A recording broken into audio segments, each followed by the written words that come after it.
Halo, selamat sore saudara-saudari sekalian semuanya. Sini saya sebagai ketua kelompok dari kelompok 8 dan juga berperan sebagai moderator. Di sini saya akan memperkenalkan nama-nama kelompok saya. Yang pertama, saya sendiri Joni Manuel MT Sitorus. Kedua, Nuba Abdi Rahmat Nur Ainun. Ketiga, Banu Samuel Malau. Keempat, Samuel Afrianto Simbolon. Kelima, Eli Ardensa Lubis. Keenam, Metodi Samsu Sirait. Ketujuh, Lido Sidaputar. Keenam, Isla Kenang Aputri. Kedelapan, Isla Kenang Aputri. Kesembilan, Nia Adelina Bayar-Bangun. Kesepuluh, Nita Purnamasari. Nah, selanjutnya saya akan mempersilakan pembawa materi pertama, yaitu yang bernama Eli Ardiansa Lubis. Terhadap Eli Ardiansa Lubis, saya persilakan. Selamat sore, saya Eli Ardiansa Lubis selaku pembicara pada materi pertama dari kelompok 8. Palangkaraya 2 November 2021. Pendapatan nasional merupakan ukuran yang digunakan untuk memperhitungkan perekonomian negara, untuk menyampaikan gambaran wacana perekonomian negara dan uang yang dicapai, taraf aktivitas ekonomi yang dicapai oleh negara, dan perubahan serta pertumbuhan ekonomi dari tahun ke tahun. Sederhananya, pendapatan nasional merupakan nilai barang dan jasa yang diproduksi oleh suatu negara selama periode waktu tertentu. Sekian dan terima kasih. Halo semuanya, saya Joni Manuel MT Sitorus sebagai pembawa materi kedua. Yaitu pembawa materi kedua ialah faktor-faktor yang mempengaruhi pendapatan nasional. Pendapatan nasional suatu negara dapat ditentukan oleh beberapa faktor. Yang pertama, investasi. Nah, investasi ini merupakan faktor yang mempengaruhi pendapatan nasional. Selanjutnya, investasi ialah aktivitas yang melibatkan pengeluaran total uang atau aset. Nah, yang dikenal menjadi pengeluaran kumulatif. Nah, lalu berinvestasi juga merupakan kegiatan menginvestasikan uang atau aset dengan harapan mendapatkan laba. Terus kedua, permintaan agregat dan penawaran agregat. Nah, permintaan agregat ini memiliki arti yaitu daftar semua barang dan jasa yang bersedia dibeli oleh banyak sekali industri di banyak sekali tingkat harga. Nah, permintaan agregat ini membagikan hubungan permintaan agregat barang dan jasa pada berbagai taraf harga. Nah, total supply memberikan hubungan dengan total supply barang dan jasa yang diberikan. Begitu.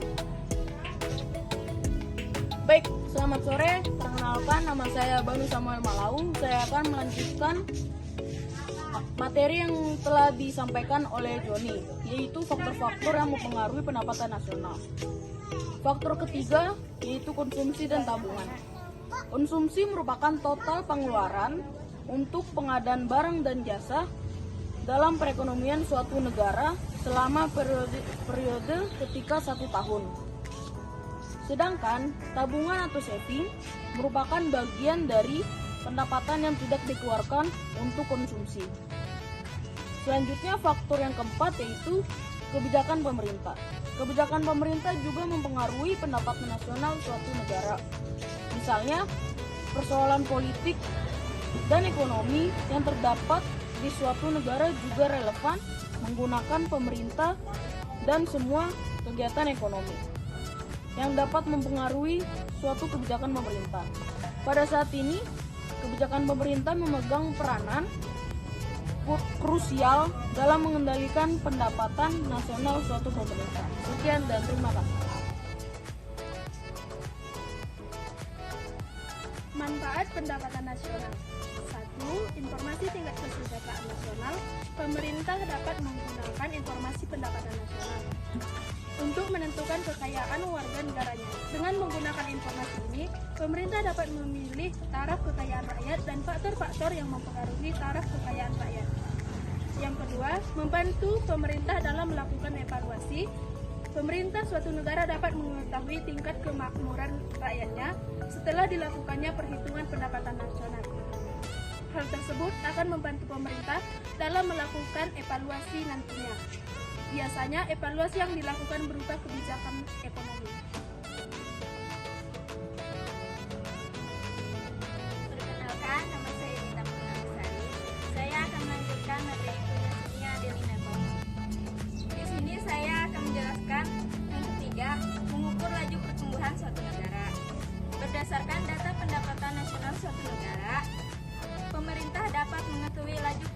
pertumbuhan ekonomi negara tersebut.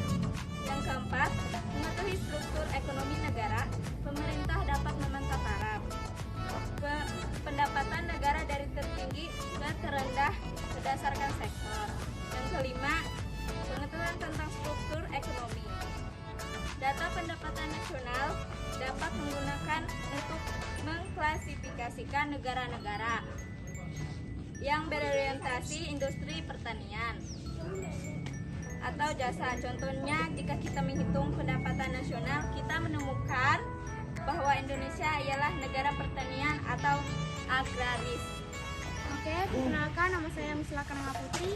Di sini saya akan melanjutkan materi yang telah dibawakan oleh teman saya, Dita Purnamasari. Yang keenam, menentukan kontribusi berbagai sektor ekonomi terhadap pendapatan nasional. Sektor-sektor yang memberikan kontribusi terbesar pada negara, contohnya pertanian, pertambangan, industri, perdagangan, dan jasa. Data ini juga digunakan untuk membandingkan kemajuan ekonomi dari waktu ke waktu.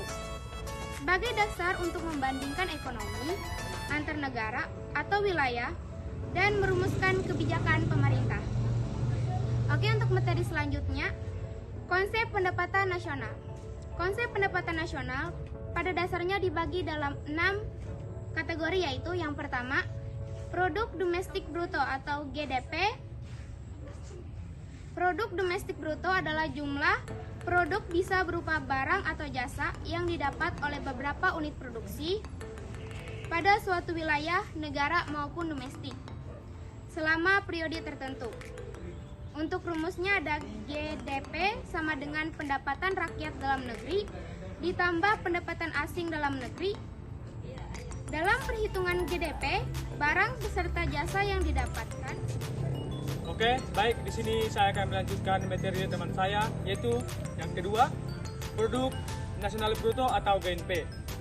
Produk nasional bruto artinya nilai barang atau jasa yang didapatkan oleh penduduk dari suatu negara atau nasional selama periode eksklusif. Nah, produk nasional tersebut termasuk yang didapatkan warga negara di luar negeri.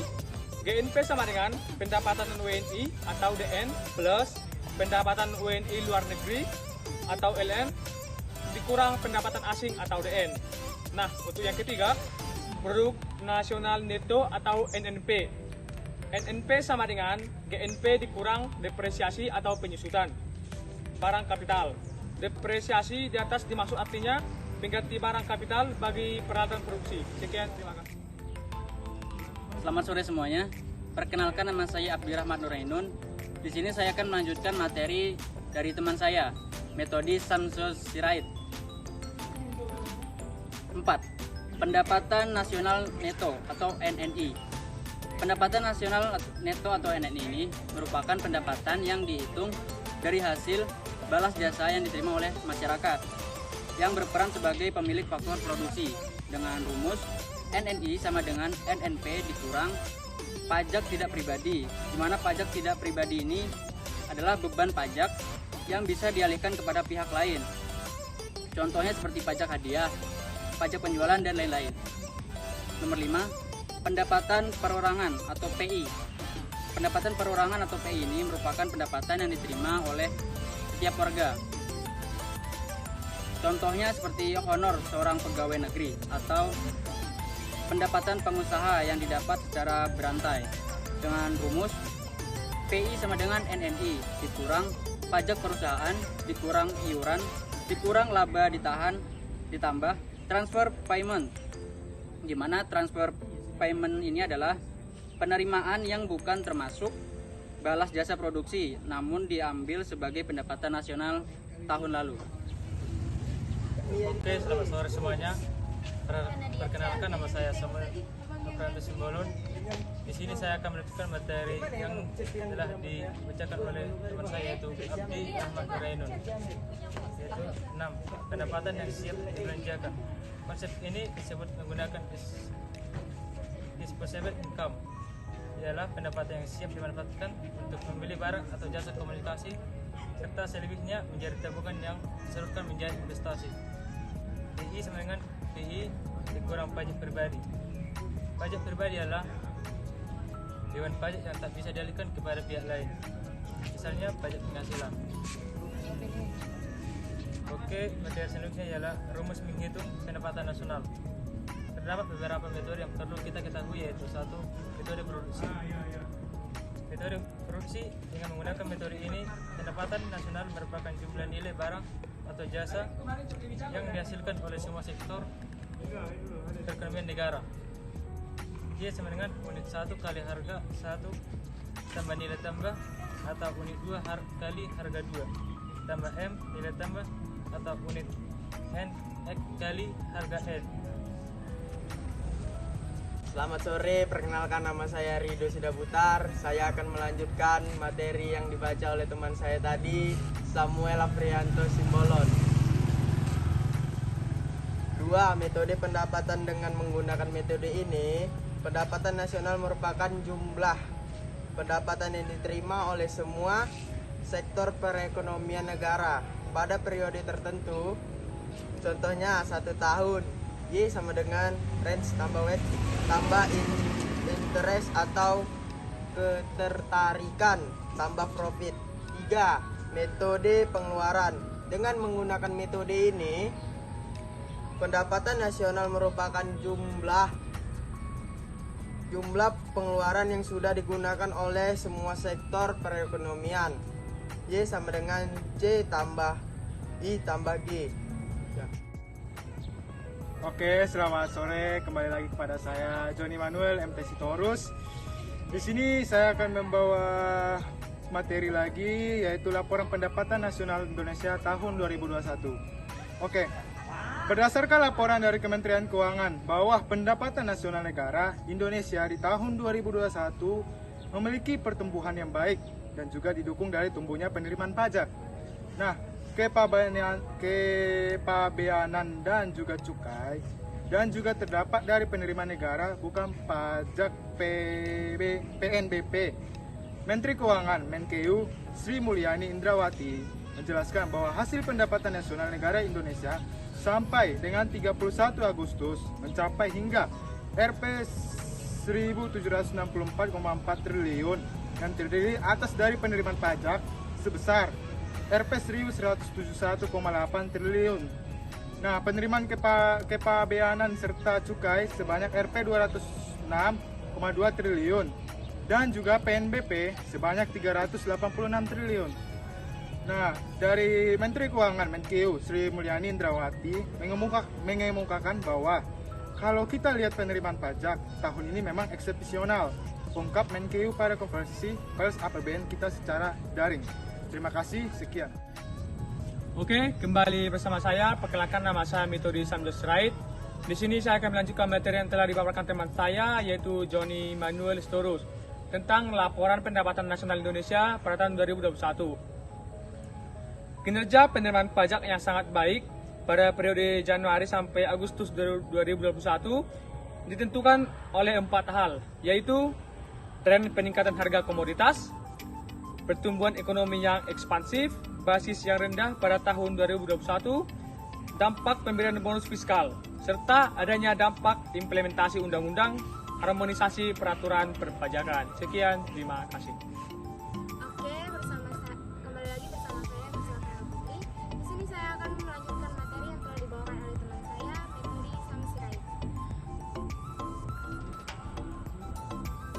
Sementara itu, pertumbuhan positif dari semua komponen pendapatan nasional pada penerimaannya yakin kepambean dan cukai mendukung naiknya pertumbuhan realisasi penerimaan pada pendapatan nasional.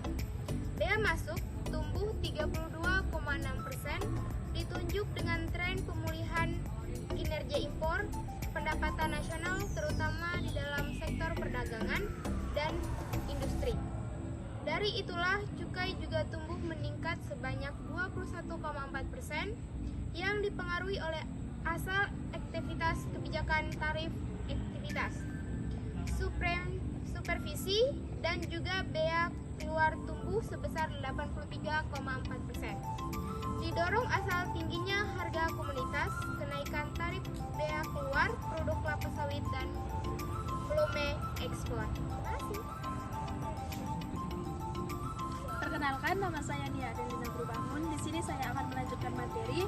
Selain itu, kinerja PNBP sampai dengan bulan Agustus 2021 mengalami kenaikan yang didukung oleh meningkatnya pendapatan berasal semua komponen PNBP kecuali dari pendapatan BLU.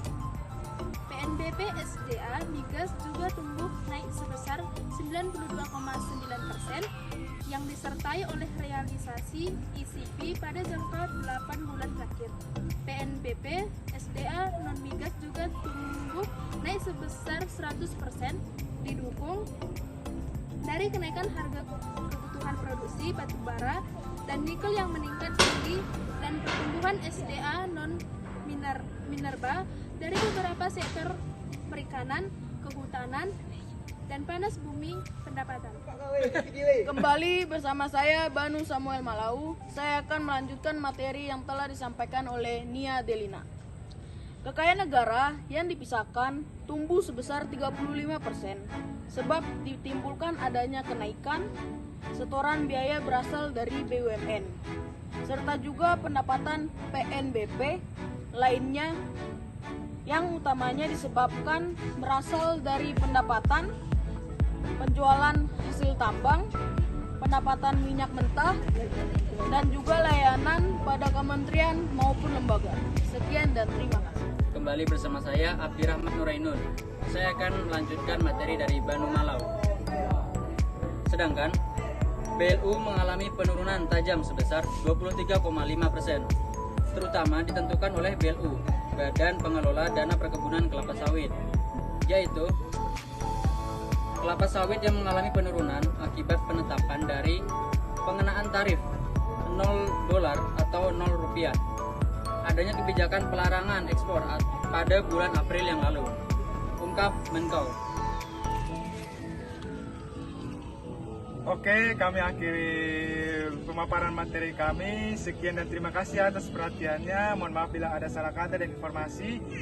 Sekian dan terima kasih dari pemaparan materi kelompok kami dari kelompok 8.